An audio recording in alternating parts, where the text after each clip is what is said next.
part 2 of my Rocky Top Super Major story, so if you haven't seen part 1, be sure to check it out later. Getting right into it, we're now in round 5, and I'm 4-0. Round 5 is actually against my friend Hunter Nichols. He is an expert Space Wolf player. He has brought all the Thunderhammers, jump packs, and melta-guns he can afford. His Bike Captain and Justiciar hand out Fight Last, and he has a Desolator brick he intends to pay 1 CP for every turn to use Keen Senses. Admittedly, this is a shorter game. For terrain placement, I set up for Dawn of War even though we're deploying in quarters. We both have a good amount in reserve, including some of his Skyclaws and his Devastators, while I have my Bloodthirster and my 2 5-man Flamer units. Hunter keeps all of his units that are going to be on the table that aren't out in the open behind his main home room. He got first drop and places Infiltrators here, meaning that one of my units of Nurglings is going to hang out back on my home objective, while the other 2 set up on this point. I do win the roll-off for first, which is super important in this matchup, as you'll see later. I begin by teleporting my chicken to get a line on some of the Wolfen in the middle of the table with Bolt of Change. My smite unfortunately has to go into this silly little Cyberwolf. I buff myself to T8 with Boon of Change, and my hounds go and clean up the Infiltrators, and I pass it over to him. Hunter is also someone who wakes up choosing violence every morning, and he full sends his army to go and try and melt it down my chicken. His Desolators are shooting my dogs with their indirect in the upper left, and a second Wolfen unit goes to the middle to make me contest it. Unfortunately for Hunter, my chicken is nearly unkillable once Boon of Change has made him T8, and he takes a measly 5 damage from all that Space Wolf shooting. Even worse, his Desolators only managed to kill 3 of my Flesh Hounds, and they passed the leadership check. This very seriously ended the game. I get a 12 on primary, my chicken is going to leap over and deal a ton of mortal wounds to the Desolators, my hounds are going to be safe to stand on the objective and not take as many Desolator indirect shots, and the Wolfen are going to die before they can fight on death to my Flamers that are coming out of reserve. In addition, this mass of Marines is going to fall to these Fiends charging, and another unit of Flamers coming out of reserve. My Bloodthirster is going to hang back, so I have total control of the board. He's going to come in and counter wherever Hunter brings in his reserves. Hunter chooses to bring his reserves in the upper left, he shoots at my chicken, does a few wounds, and then charges the dogs on the point with those Devastators, killing them. My chicken dies to Wolfen with Thunderhammers. The Fiends who just cleaned up that pile of Marines over on the right dies to a Bike Captain, Justiciar, and Skyclaw unit, while another Wolfguard unit moves to hold the center. My Thirster does come in and chases down his reserves that just took the upper left objective. My Flamers clean up the Wolfen who killed the chicken, and my other Flamers clean out the Skyclaw unit that just picked up my Fiends. Hunter puts his Eliminators into my Flamers, his Captain into the center point, and charges his Justiciar and Wolf Claws into my Plate Skimmer. I then pick up the rest of his units, and we call it. Round 6 sees me against Mark Perry as the only 2 undefeated players left. With how the tournament is run, the winner of this game will have the best chance of getting first. Mark told me beforehand he specifically made his Wolves list to beat Chaos Demons, which is always encouraging to hear. Instead of Melta and Storm Shields, his Space Wolf list is all Plasma and Deep Strike screening units. His Captain does still give out Fight Last, and his Desolators are the same as Hunter's, trying to use Keen Senses every turn to do max damage. For terrain placement and deployment, I drop as if I was going to go first, as the roll-off is huge. We did have a bit of a communication error while deploying, in that at first his Wolfen were all pushed up against the corner of this room. I measured enough distance away from them to make sure with their 8-inch movement they wouldn't all be within 12 to declare a charge against my units, but later on Mark changed that and added a 12-inch moving unit to the corner too, and he forgot to tell me he changed them. Instead of being unable to be charged and unable to be shot with double shots from Plasma, I'm going to take the full brunt of it on his first turn. It's just something he overlooked and forgot to tell me later. But it did make my turn 1 deployment look absolutely horrid. The idea behind this deployment is I'm trying to win the roll-off to go first, and stage bind this rune with advance rolls on everyone here. The chicken will then teleport in and move the scouts, opening up huge deep strike plays in this side of the map later on. Instead, I get double the amount of plasma I expected, and way more Space Wolves charging into me on turn 1 than I intended. In addition, Mark is now drawing a line of no teleporting or deep strike that almost covers the entire board. Post-combat resolution, my Nurglings have held on, my Fiends are completely dead from plasma shots, and my Flamers are tagged and nearly useless. Now, it's not looking great, and I have to hit back as hard as possible without the assistance of reserves since this is only my first turn. My Fate Skimmer intends to smite this model away so that the chicken can unlock my flamers. These hounds are going to clear up the scouts and take down a banner. These middle units are set up to deny him the middle and clear out the wolfen, and these flamer and flamer accessories are set up to clear out another unit hiding in the ruin. The turn goes exactly as I described without a hitch, even making my charges until he passes every invulnerable save on the wolfen. Uh-oh. I lose 1.5 fiends back from them, and my hounds clear off the upper objective, and I seriously wound or remove the remaining space wolves. For his turn, Mark moves his scouts and speeders to tighten the no deep strike vice he's put me in. He moves a unit to deal with the corn dogs, some scouts to hold the middle, and now that the wolfen survived, he intends to take them and kill my chicken. And the remaining survivors will wipe away my flamers. The entirety of his shooting is then going to lay waste to my fiends. The turn goes almost exactly as he wanted now, but what he failed to do was also the most important, killing my chicken. It's at this point I think most people would pack it in, as I only have 3 to 4 units on the board. But this is a great example of knowing when to give up and when to play extremely tight. I know that the majority of my damage is actually still on the table or in reserve, so we're going to set up again to try and pick everything else we can see up. Flamers drop in within 3 inches because they're wholly within my deployment zone. They shoot away the marine units on these points and a bonus land speeder. Then they charge and pick up what's left of the scouts in melee and deny him that point. The Fate Skimmer smites down the Chaos Lord by being closer, and the big chicken uses a super smite to clear out the wolfen. My Bloodthirster then tries an 8-inch charge to pick up Wolfguard in the ruin, but fails. You might say, why not just charge the ones right in front of you? I was more concerned with a full Wolfguard unit cleaning up my chicken and Fate Skimmer and preventing me from scoring War Patrol. Obviously, Mark now gets the best of both worlds, going to try to pick up my Transweaver, deny me primary, and kill my Flamers. 1 Flamer does live in the upper left corner, 2 live in the center, my Transweaver dies, and surprisingly, my Fate Skimmer lives and beats up on the Wolfguard. I move my chicken to start Warp Ritual, my Flamers fall back to secure me Reality Rebels, my Exalted Flamer hops over to clean out the 2 Marines left, while my Thirster takes care of both the Lieutenant and the Speeder in melee. I'm now trusting the Fate Skimmer to trivially deal with these 2 Marines.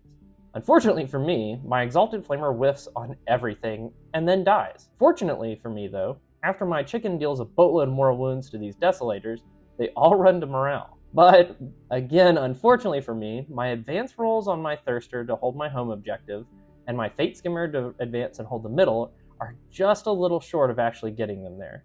Meaning where I should have gotten a solid 8 on primary, I instead get a 0. Combined with losing the Transweaver earlier from not making the easy charge with the Bloodthirster, I'm down 12 primary points that were almost free. This 12-point margin is very important, as you'll see later. I do make it in on the following turn for the primary on the bottom of 5 since I went second. Mark fails to kill the chicken, and the Fate Skimmer finishes Warp Ritual. The chicken falls back to take his home objective, and we're done. The final score was 77 to 88, and it's a great showing given where I started.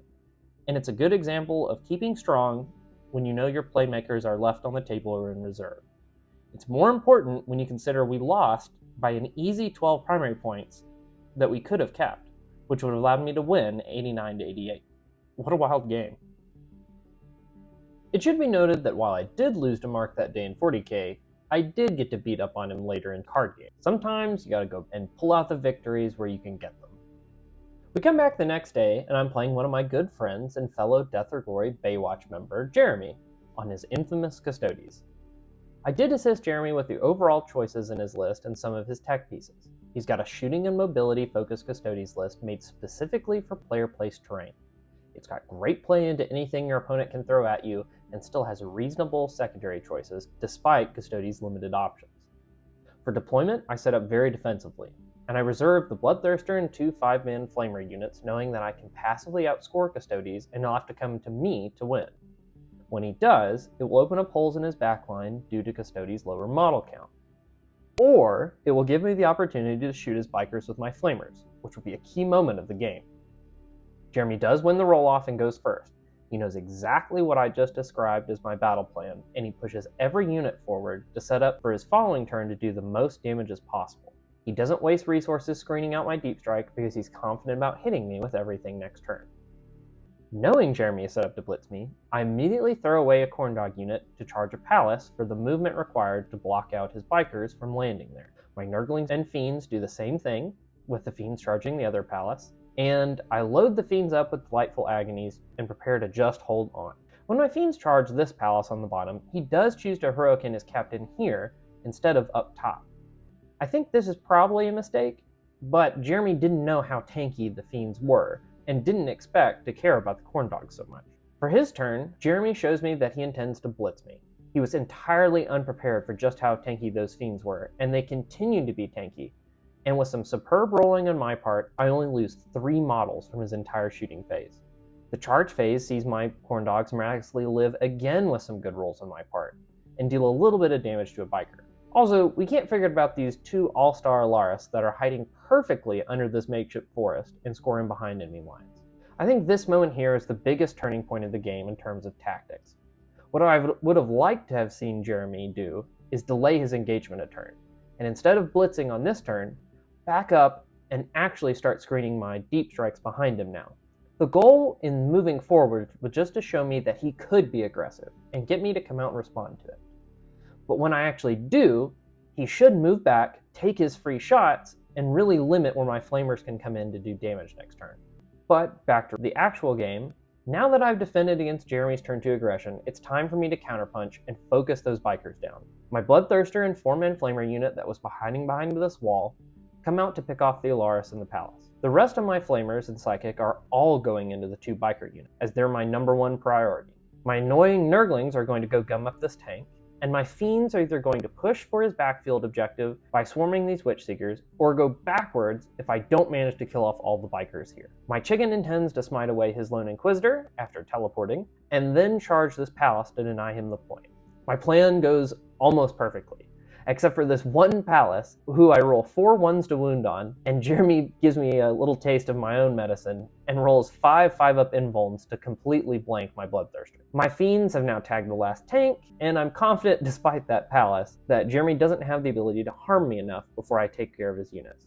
His Caladius falls back on top of the building, both palace fall back to contest my home objectives, his solo biker attempts to punk out my Transweaver, who just did Warp Ritual, and his final unit of bites sets up to deal max punishment to anything it finds. Ultimately, I tank all of his salvo launchers with a Zeech 3-up demon save, and he chooses to obliterate the fiends. I finish off his remaining units and raise banners over the next 2 turns, and he spends his turn just picking off trash units for the kill tertiary.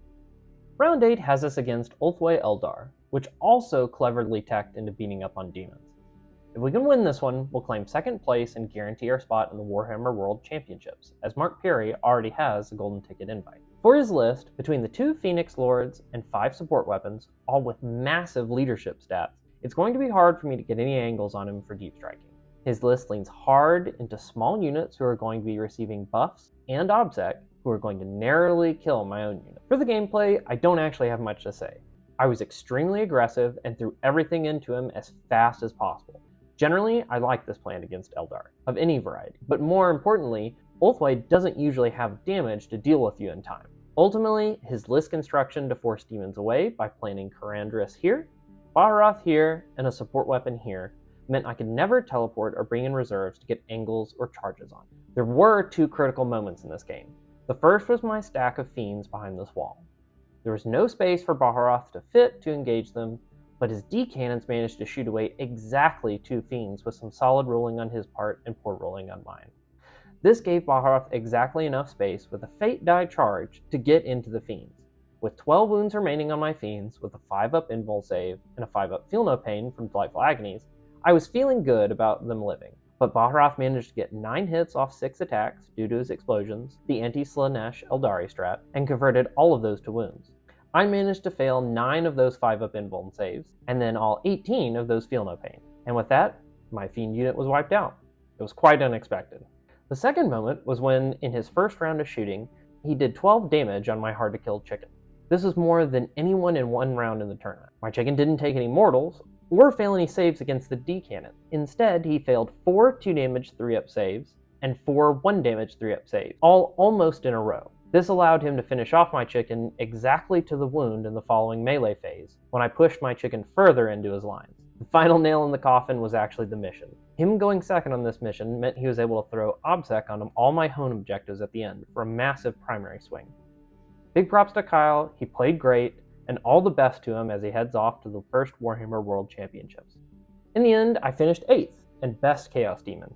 Certainly better than hurting yourself and not being able to complete the tournament, but a little worse than I honestly expected. After the tournament, we had a fantastic Asian dinner with part of the team, and all of this just collapsed after a completely exhausting over 24 hours of Warhammer playing over the course of the weekend. Big shout out to Joe from Wargames Live for allowing me again to use some of his shots for my game on his stream. If you want to watch some of the best 40k streaming content out there, check out his YouTube, which I've linked below. Thanks for sticking around till the end, and thanks for rolling some dice with Rice, and we'll catch you next time.